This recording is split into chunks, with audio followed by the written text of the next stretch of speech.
Since man developed consciousness, he has faced a fundamental dilemma: to live as a sheep or as a wolf. Most choose the herd, accepting mediocrity as destiny. But what if I told you that a German philosopher from the 19th century decoded the secret to transcending this mental prison that society has built around you? Friedrich Nietzsche was not merely a philosopher. He was an archaeologist of the human soul, a destroyer of comfortable illusions.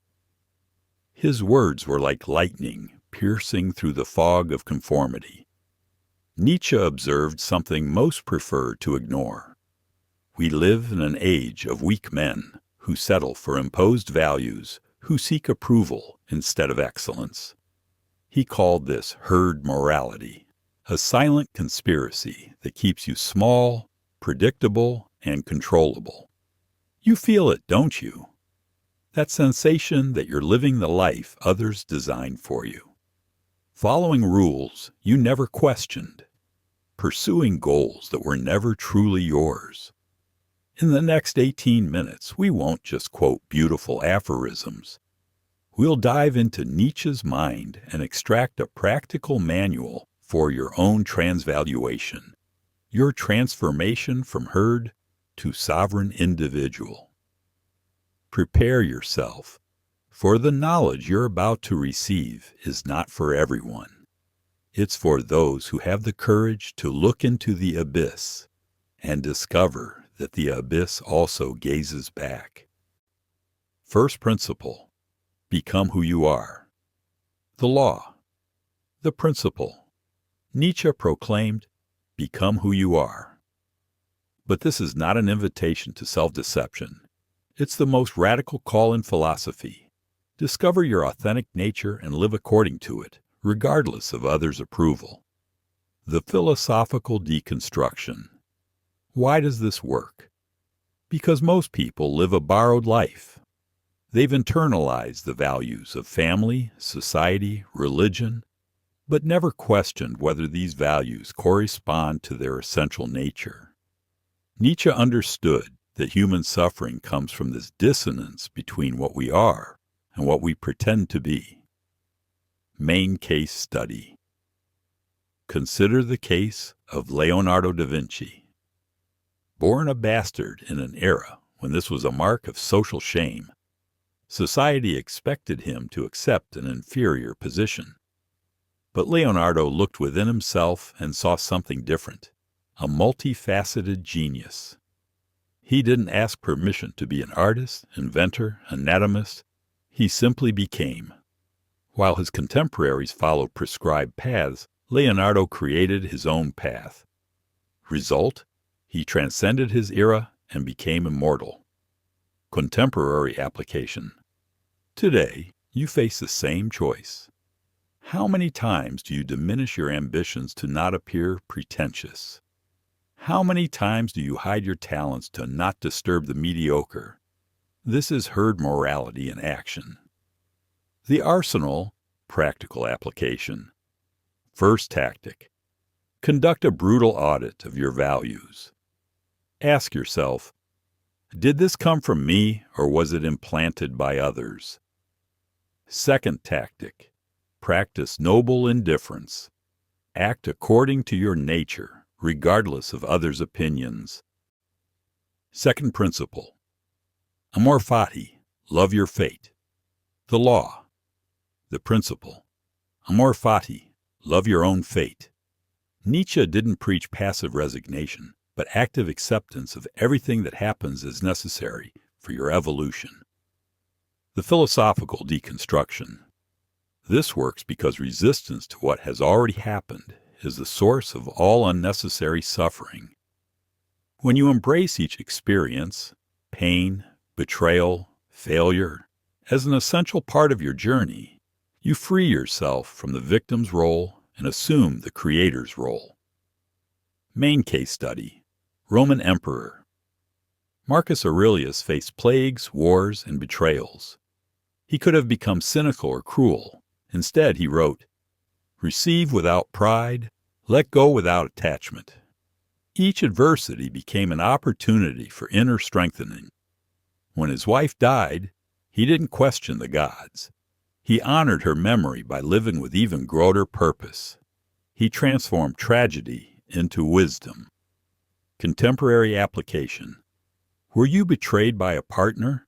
Unjustly fired? Rejected by someone you admired? The herd mentality says, I'm a victim. The Nietzschean mentality says, this was necessary to make me stronger. The arsenal, practical application. First tactic. When something bad happens, ask, how does this serve me? Second tactic. Rewrite your story, not as a sequence of random events, but as a forging journey. Third principle. Will to power, the law. The principle. The will to power. Not the desire to dominate others, but the impulse to constantly overcome your own limitations. Nietzsche identified that all life is expansion, growth, overcoming. When you stop growing, you begin to die. Modern society offers comfort, but comfort is the assassin of greatness. Alexander the Great could have been content with the kingdom of Macedonia, but something within him constantly propelled him beyond. Each conquest was merely the starting point for the next. When he reached India and there were no more worlds to conquer, he wept. He didn't weep from sadness, but from understanding that he had touched the limits of the possible. This is the true tragedy of the superior man, not defeat, but the absence of worthy challenges. Do you set small goals to guarantee you'll achieve them? Do you settle for good enough? This is herd morality whispering in your ear. Be reasonable. Be safe. Be mediocre. First tactic. Set goals that frighten you. Second tactic. When you achieve an objective, immediately define the next level. Never allow yourself to stagnate. So far, we've established the fundamental pillars of Nietzschean philosophy. Discovering your authentic nature, embracing your fate, and cultivating the will to power. You've learned to free yourself from others' approval and transform adversities into strength. But this is just the internal preparation. Now we enter more dangerous territory. How to apply this new mentality in the real world. The next laws are not for the faint of heart. They teach how to live as a sovereign individual in a world of herds, how to maintain your integrity while navigating others' mediocrity. Fourth principle. Beyond good and evil. Living beyond good and evil. Transcending herd morality and creating your own values based on excellence, not conformity. Nietzsche realized that traditional morality was created by the weak to limit the strong. Good and evil became tools of social control. The superior individual must develop their own moral compass based on life, strength, and creation. Cesare Borgia, the Renaissance prince, shocked his era by acting beyond moral conventions. When Rome's nobles conspired against him, he didn't hesitate to eliminate them. Society called him a monster, but Nietzsche saw him as someone who had the courage to live by his own rules. While his rivals hid behind hypocritical moral justifications, Borgia went straight to the point. He understood that morality is often a mask for cowardice. Do you hesitate to charge what you're worth? Do you sabotage yourself to not appear greedy? Do you avoid necessary confrontations to not be seen as aggressive?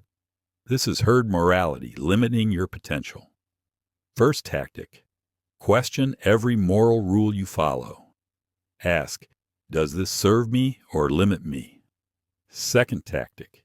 Develop courage to be disliked by people you don't respect. Fifth principle.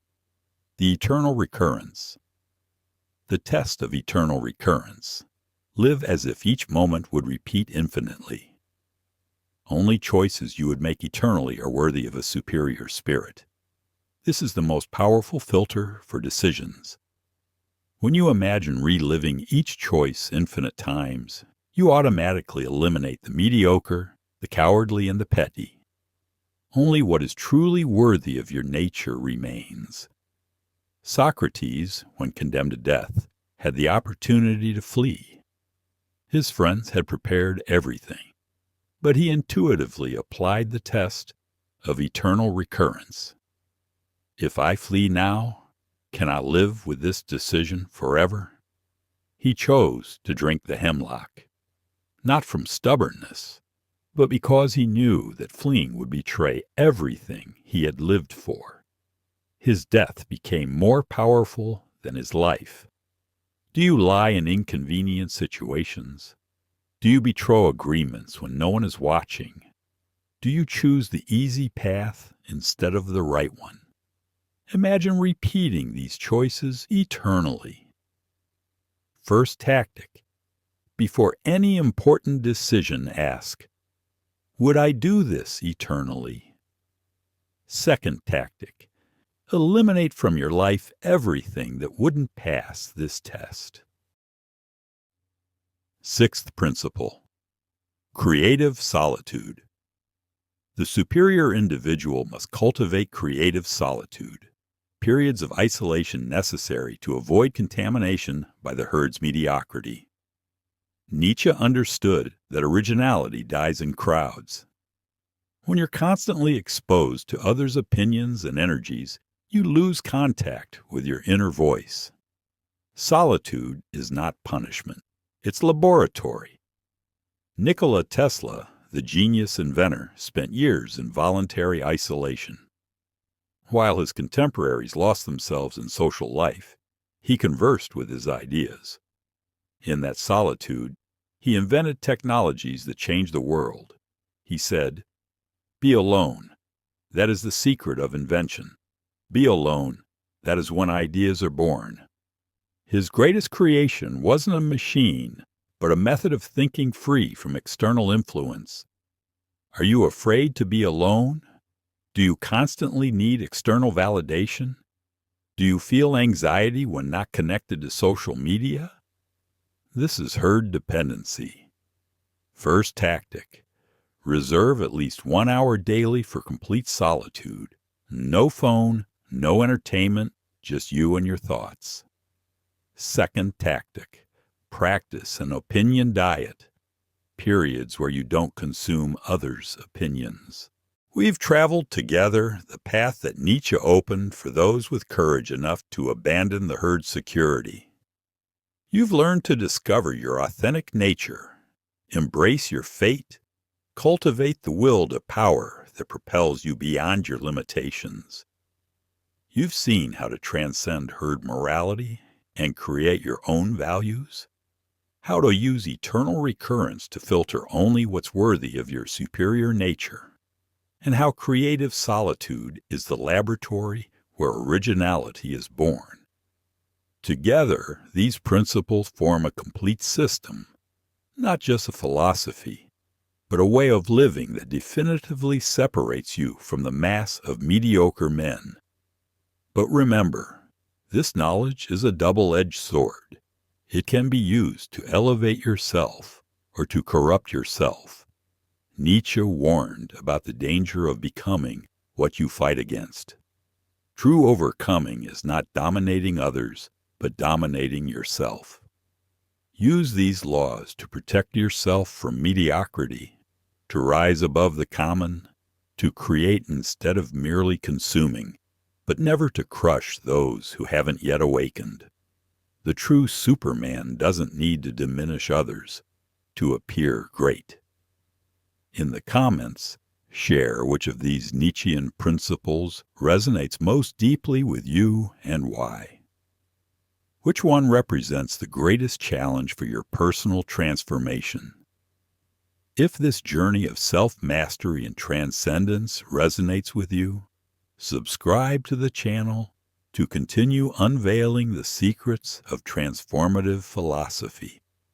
Each video is a key to a new door of understanding. Your like is the signal that this knowledge has value and deserves to be shared with others who are ready to leave the herd. Remember, you don't need to be extraordinary to begin, but you need to begin to be extraordinary. The 1,000-mile journey begins with a single step, and that step is always solitary.